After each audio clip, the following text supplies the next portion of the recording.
A light magnitude 2.5 earthquake hit 11.8 kilometers, 7 miles, away from Podgorica, Montenegro, on June 12, 2025 at 12:08 Greenwich Mean Time.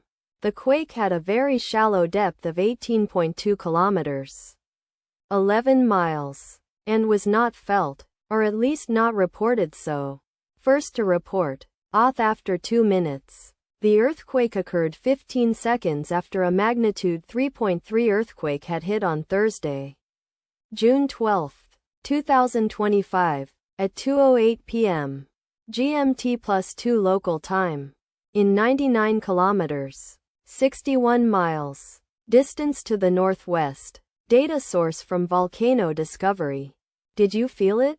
Let us pray. May the earthquake that occurred not affect our brothers and sisters there. May the earthquake not happen again. And may God protect everyone. Amen.